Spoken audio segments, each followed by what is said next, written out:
gonna see his story. We're gonna see his football story and how his path ball his life. I got a ball of his life compilation. That's fire. He had to have been good though. Oh yeah, Family even. You feel me? Let's see, man. Social media on the bottom of the screen. Pop up. Mention the videos out now.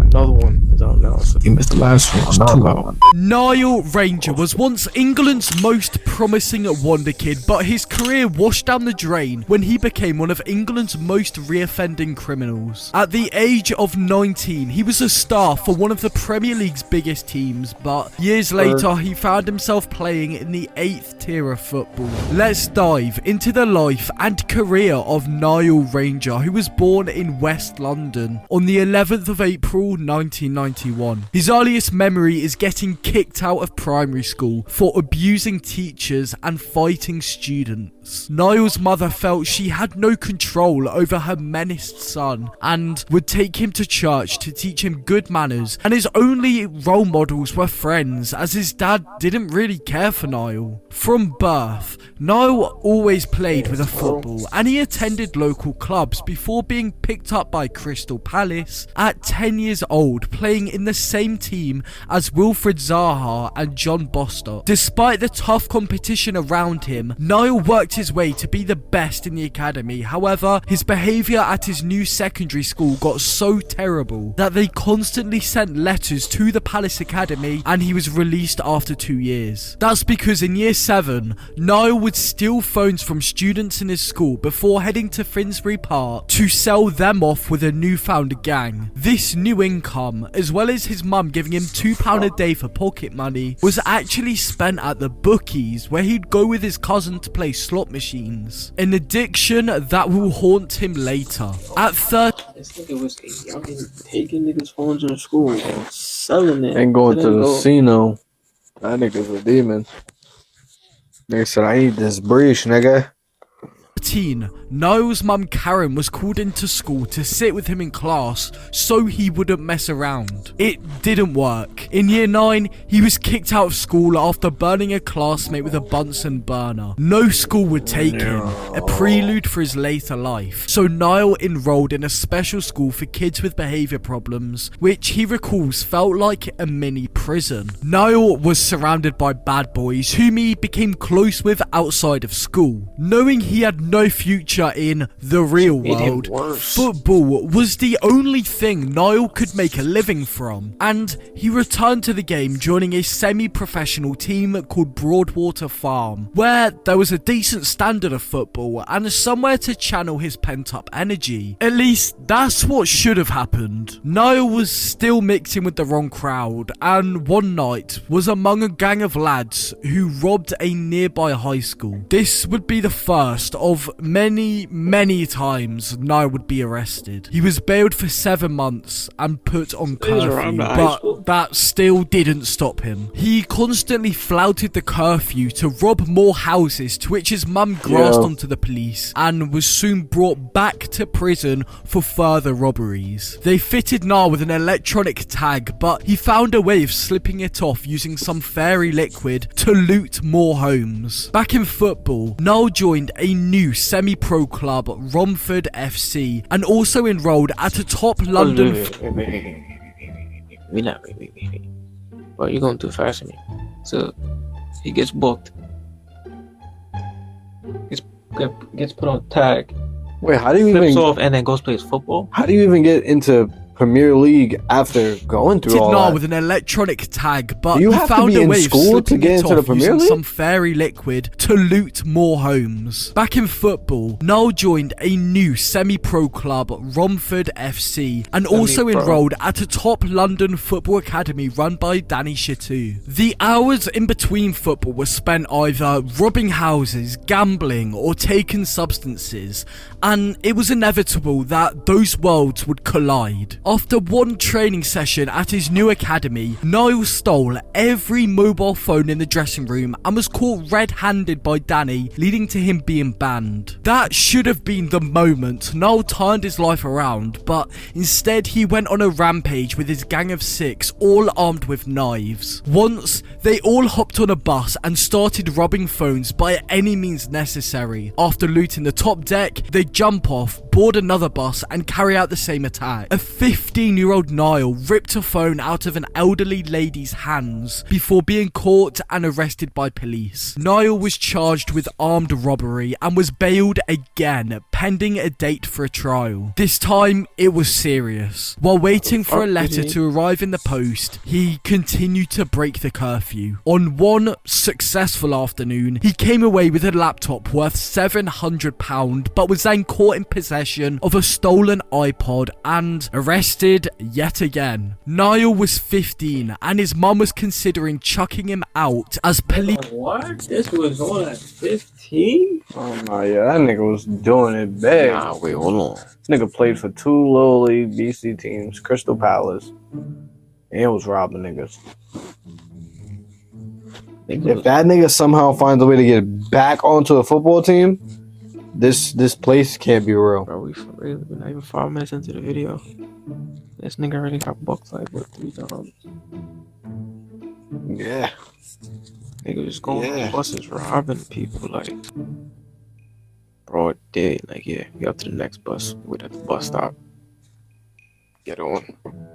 Were constantly around his house. He begged her for another chance, so in 2007 he was sent to a college football academy with links with professional clubs throughout England. Niall's college played a pre-season match against the Southampton academy and he came off the bench, scored twice and won them the game. Weeks later, Niall's academy coach got a call from Saints offering Niall a trial. He trained with the youth team and was offered a 2-year scholarship within days. Southampton was seen as a fresh start away from the naughty area. They paid £95 a week and put him up in a lodge with the rest of the academy players, where he became good mates with Bradley White Phillips, Nathan Dyer and David McGoldrick. Niall was the top scorer in the entire academy, bearing in mind Southampton's academy was one of the best in the entire UK. In the evening, Niall grew a habit of sneaking out to nightclubs. Eventually, the landlady grew wise to his disappearing act and told the club,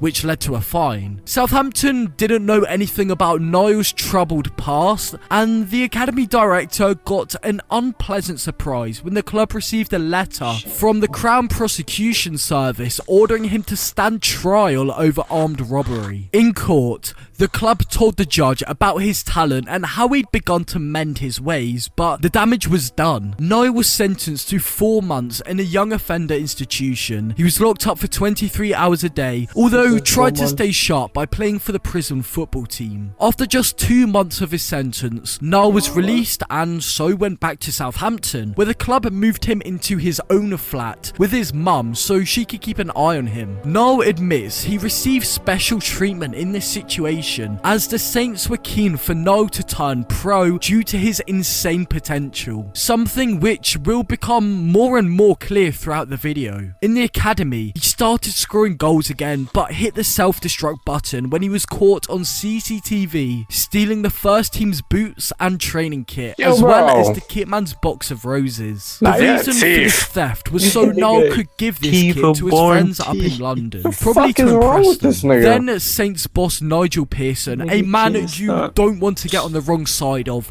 was furious with Niall and showed him the door. He and his mum moved back up to London, where his friends encouraged him to get back on the robberies. At the same time, Niall's phone was constantly ringing from clubs who weren't bothered about his disciplinary issues and just wanted to sign a talented young star. He recruited an agent who got him a trial at Swindon, where he enjoyed being back in the academy environment. He recalls other players would steal his stuff, but that didn't faze him, as in a friendly he scored an overhead kick and they offered him £300 a week. But before he could accept, his agent called and asked him to meet at a a nearby Burger King. There was a 2-year contract on the table from Newcastle, worth 3 times as much, plus a £20,000 signing on fee. On paper, it was a no-brainer, but he was in two minds about living so far away from home. It took a lot of persuasion from executive director Dennis Wise to get him to sign. In Newcastle, Noel stayed in digs with 2 other youth team players and had a very strict landlord who insisted that they all ate at the dinner table every night and went to bed at certain times. The routine helped him, and he soon started scoring goals for the under-18s and reserve team, watched by Kevin Keegan and some of the senior lads. Keegan was so excited he got to have a player of his bonus and he's not in the Premier League? football's next star, and so he called Niall up to How much train bread with is the these senior football team. leagues The first time Niall ever met him, he didn't know what to say and ended up blurting out, "Alright, Keegan." He laughed, but sinisterly warned Niall that he was to never call him that again. Just Gaffer. Months earlier, he'd been in prison. Now, he was getting changed next to Alan Shearer and Michael Owen. It was mad. Noel kept his head down and Adam Thompson spoke to him and said, "Pack your stuff. You're involved in the first team squad and travelling with them to Arsenal at the Emirates Stadium." The team he grew up supporting. Newcastle travelled down on a private jet, and he remembers Owen and Nicky Butt placing £500 bets on whose bag would appear out of the luggage carousel first. It was a different world. Noel learned that again when he appeared late to Newcastle's morning walk, to which Keegan gave him hairdryer treatment in front of the rest of the boys. Nevertheless, Niall arrived at the Emirates with stars in his eyes and was told he was on the bench. 67 minutes into Newcastle's 3-0 loss, Keegan asked Noel to be ready and warm up. He didn't play though. Weeks later, Keegan resigned with Joe Kinnear taking charge. Kinnear never really had a relationship with Noel, so he was dropped, but scored 15 goals for the under-18s and 7 for the reserves. His career reached a new high in March 2009 after being called up to the England under-19 team. At the Three Lions, Noel made his debut against Czech Republic, scored against Bosnia and Herzegovina, and played in the Euro finals against Ukraine. These achievements were hollow, as Niall's time with England was remembered by him proudly exclaiming he punched teammate Andros Townsend in the head after an argument. Niall knew he was in the wrong and also claims it's one of the only times he has said sorry. The incident was put behind them, and Niall returned to Newcastle with new interim boss Alan Shearer, rewarding the lad with a new 3.5-year deal. I must be clear, that wasn't for punching Townsend, of course. This shiny new contract was worth £10,000 a week and included a string of bonuses if he scored goals and made a certain number of appearances. Niall, of course, went shopping for flashy trainers and expensive tracksuits. He was still only 18 and hadn't made his Newcastle first team debut. That changed in August 2009 though, when he came on in the 89th minute of a championship game at West Bromwich Albion. It took him until December to score his first goal away at Coventry, but he added a second in a January victory over Crystal Palace at St James's Park. Niall made 30 appearances that season as Newcastle won promotion back to the Premier League at the first time of asking. People really started to notice Niall as a wonder kid, top talent. It's not common to see a player really hit the ground running at that age. He felt like the Wolf of Wall Street as he'd leave the pitch to standing ovations and spent all his money on nights out, which his mum told him to save for a mortgage, as he was renting out a Gateshead flat. But that didn't paint the full picture. Off the pitch, he'd been in trouble with new manager Chris Hughton, who'd been appointed at the beginning of the 2009-10 season. Niall turned up late for training more than once after pressing snooze from staying up late the night before, and was also spending far too much free time in casinos. He gambled £30,000 in 2 months and borrowed £70,000 from Hatem Ben Arfa, Stephen Taylor and Fabrizio Collicini to pay off debts. The club found out and Mike Ashley had to ban him from every casino in Tyne and Wear. Ashley was trying to help, but Niall didn't listen and fought with security guards to be allowed access to the tables. He argued it's not a big deal if he lost because he was on a well-paid 5-year deal anyway. Club captain Collicini sat Niall down and warned him about the dangers of gambling. Mark Viduka was a positive influence too, often advising young players to save their money. Alan Smith was another good role model who drove a battered old car despite his big earnings. But a 19-year-old Niall thought he was too established to listen to anybody's advice. A £96,000 promotion bonus landed in his bank account, and so he spent a chunk of it on a brand new Range Rover, which he kitted out with his self-given nickname Power Ranger. It soon caught the gaffer's eye. Andy Carroll then got hold of the car keys at training and parked it right outside the player's entrance. The gaffer warned Niall to spend his money wisely and not let it go to his head, but it went in one ear and out the other. Niall was still doing his bit on the pitch and scored in a 4-3 League Cup win at Chelsea in September 2010. After the game, he was pulled aside by a club official who showed Niall a picture of him posing with a weapon, which the papers were going to print the next day. Niall's WhatsApp profile picture was him posing with a BB weapon, and someone had sent a screenshot to it showed them the pellets. The club fined him 2 weeks' wages, but that was pocket change compared to the new 5-year contract he was given just 3 months later. Newcastle had shown him loyalty, but Niall only repaid them with hassle. After another midweek night out, he drove home with his girlfriend in the passenger seat. Police stopped and breathalyzed Niall, who was over the limit, and locked in a cell until the morning, handed a £3,000 fine and banned from driving for a year. Alan Pardew succeeded Houghton, who had been sacked in December 2010 and grew tired of Niall's constant lateness as a result of him staying up all night playing FIFA online with his friends in London. Niall would also take long power naps after training every day, which ruined his sleep schedule. He was made to train with the academy kids as punishment. To make things even worse, he ended up in court after knocking out 2 men who had racially abused and then tried to attack him in the city centre. When officers tried to arrest Niall, he panicked and shoved them away, so got charged with assaulting the men and the policeman. Niall pleaded guilty, and thankfully CCTV footage supported his story, meaning he was given a 12-month conditional charge. After this, the FA fined him £6,000 for a separate incident in which Niall was making homophobic comments on social media, a platform where his go-to pose is the middle finger. What a role model. Also on social media, he came under fire for spelling his name out using £20 notes, which was seen as childish and a disrespectful flex to those who supported him. In October 2011, he went on a Halloween night out to Newcastle's Church Square dressed as a prisoner and argued with his ex, to which officers saw and arrested him because of his bad reputation of being intoxicated and disorderly. He then went from one prison outfit to the next. At training, he phoned up sick when he was actually hungover and would be forced to see the physios who smelt strong drink on him. Newcastle had washed their hands with Niall, sending him out on loan at Barnsley and then Sheffield Wednesday. He scored the goal that pretty much got the Owls promoted to the Championship, and to celebrate he took his shirt off and his vest read, "I'm a changed man." If only the man had taken his own advice, eh? Niall was growing frustrated at Newcastle and lashed out at fans on Twitter after they started booing the club after a loss against Reading, and that's when True Geordie kicked off his career by posting a viral rant. Right, a message to Niall Ranger here, a scumbag, right? This little bit of pond life decides to open his mouth and criticise the fans. Is he taking the piss here? I'll boo if I want to boo, sunshine. Got every right. This is my club.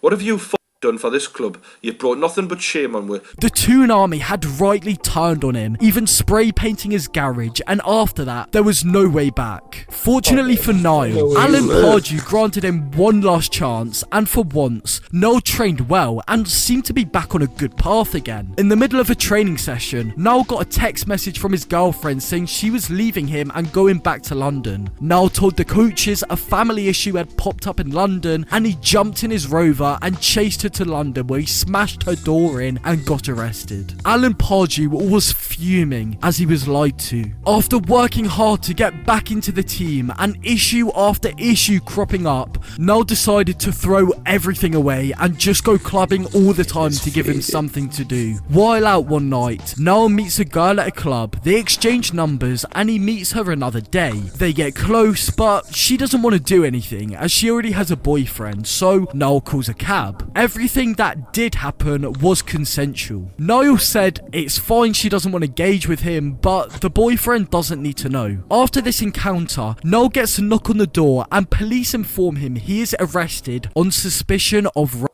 He sat in custody, worried his career is finished, as he finds out it's all over the news. It truly was one thing after another with Niall. He was just about to get back into the team. Newcastle had shown enough loyalty, therefore they terminated his contract. Teams didn't want to come near him, especially after bad boy Niall picked up further intoxicated related troubles with the police, as well as refusing to apologise after crashing his Range Rover into a mother's written off parked car, which left the woman unable to take her sick baby daughter to the hospital. Niall had a criminal record longer than a shopping list and a charge looming over him. But after spending 5 months as a free agent with some interest from Premier League side Hull City, Niall signed a 12-month deal with League One Swindon Town on £4,000. Yo, my nigga. By this point, you'd think he'd have learned his lesson. You'd be very wrong, my friend. Yo, But before we get into that, please like the... I understand why all you niggas got football dreams. Cause apparently it's mad fucking easy to get a fucking... Nigga, you go to jail once in high school? NBA dreams, chips. NFL dreams, chips. Hockey dreams, chips. You're fucking chips, nigga. You're done. You get expelled from your high school team playing ball, you're done. Nigga, you're chips, that's it. There's no get caught with this, go to jail this, come back, but this nigga done been in 7 different clubs and gotten tens of thousands of dollars of advance bread. Closest thing to that was probably Java Rant Wilder, but even he, feel me? They got the structure up. Nigga knew. I feel like, damn. Nah, you right. Yeah, because he walked out. But this, nah. That's different. That nigga didn't do anything wrong. He just had a bad image. This nigga is literally robbing niggas. Like, he's breaking the law. You feel me? Like, he's, wow. It's like, fuck it. The video and subscribe to the channel, as it helps me out a lot. Niall scored 5 goals in his first 11 Swindon Town starts. He was regular and very good, but then he went missing. Niall didn't want to go in anymore, as he was not in the mood for football. He was demotivated by the case, always waking up in a bad mood, then was dropped multiple times for turning up late to training or not turning up at all. When he was playing, opposition fans constantly heckled and chanted at Niall about his case, which himself and the club are of course embarrassed about. There was some good news when he was cleared of his charge in March 2014, but was arrested once again. Niall was intoxicated on a night out in Liverpool and stood at a taxi rank waiting for a lift to his hotel. He jumped in the first car that came, but the taxi driver said, "I don't want you in my car, you're a rapist." Niall got out and smashed his car window. He got back to the hotel, got into his room, and officers were standing at his door. Just 1 month later, he was breaking entry into his own flat in Swindon when his female companion started arguing with him, trying to tell him the key was in his pocket. He hit the female friend in the face 3 times, blaming it on being blackout intoxicated. From the next day, he cut down on drinking completely. When someone went to fix a door, they found the CCTV footage, which was posted all over the internet, and Swindon Town said, "You're out. Good luck. You need to fix yourself." Niall felt low and depressed after being labelled a woman beater. Many people turned against him. Clubs wouldn't touch him. It was the first time he was properly disciplined and felt truly bad for his actions. Another month later, Niall was arrested for being intoxicated behind the wheel of a vehicle after falling asleep on the M4 you should have given his DUI the first time. And night out. That's fucking license, my nigga. That's what, nigga, he got caught the first time. He macked the V drunk. How you didn't get a DUI from there? They did that and then crashed his shit into a car where a lady couldn't take her baby to and then signed to another team after that. catch another DUI, and I'm just like, alright. Joining Blackpool FC 3 months later wasn't a great decision, but Niall was desperate and they knew it. He was given a deal worth £150 a week and £3,000 a game if he played. He scored 2 goals in 14 championship appearances between August and November, but he wasn't happy with the wage. Niall was living in a hotel. £3,000 if he played, so if he just showed up again. Bro, how's niggas still giving out deals like And he's not happy with that. What the fuck is wrong with this nigga? After all the shit you did, nigga? There's just mad chances for niggas is just like all that robbing shit was put to an end. Niggas gave you a bag, and that just turned into drinking and gambling and just mad DVs. I understand it don't be easy. You know what I'm saying? It's a lot easier said than done. But I know the minimum wage at this time was probably dog shit. So you was making more than niggas out there that was struggling. So you ain't had no reason to fuck up, cuz. Attached to the stadium, and his girlfriend left him after finding out he cheated on her in Blackpool. She drove back to London and he sped after her down the motorway for about 30 minutes before the police pulled him over. Niall went back up north, but after being left out of the squad for a home match against Birmingham in early December, he went AWOL for genuine family reasons. The club fined him every time he missed a training session, but he didn't care anymore. He only had a 12-month deal and figured they wouldn't extend it at the end of the season. Strangely, they then activated the 1-year option in his contract and told him to return for pre-season. Niall turned up 4 weeks late, by which point they'd already played 4 friendlies. He was made to train on his own, running up and down sand dunes on the beach, but couldn't get anywhere near Neil McDonald's first team despite issuing a public apology about his behaviour. Niall was eventually released from Blackpool in February 2016. Niall didn't play again until August, his first game since November 2014, after signing a 1-year deal with Southend. Niall's contract was worth peanuts, but after scoring 2 goals at Bury and another at Oldham, Phil Brown gave him a new 3-year contract for £3,000 a week. Brown probably regretted it when he was charged with online bank fraud a few weeks later. With another court case hanging over Niall, he ploughed on, scoring in 4 successive league games from mid-March to early April. But the joy was short-lived. In May, soon after the season had finished, he was sentenced to 8 months in jail after admitting conspiracy to defraud. He spent 10 weeks in Pentonville prison before being released for good behaviour, but had to wear a tag on his ankle for 5 weeks and was given a 7 PM curfew, which meant he couldn't play in any midweek evening games. In his first game after his tag was removed, he scored and celebrated by taking his boot off and shooting it as if it were a weapon, apparently being inspired by rapper Big Shaq. Meanwhile, Southend showed great loyalty towards Niall, and he played 21 times during the first half of 2017-18, but his contract was terminated in January after they finally ran out of patience with his attitude. Niall was lazy, unfit, and didn't turn up for training because he realised he was given special treatment being a special talent, which was unfair on the other players working their socks off for a place in the team. He says he is treated as the Osama bin Laden of football. Next,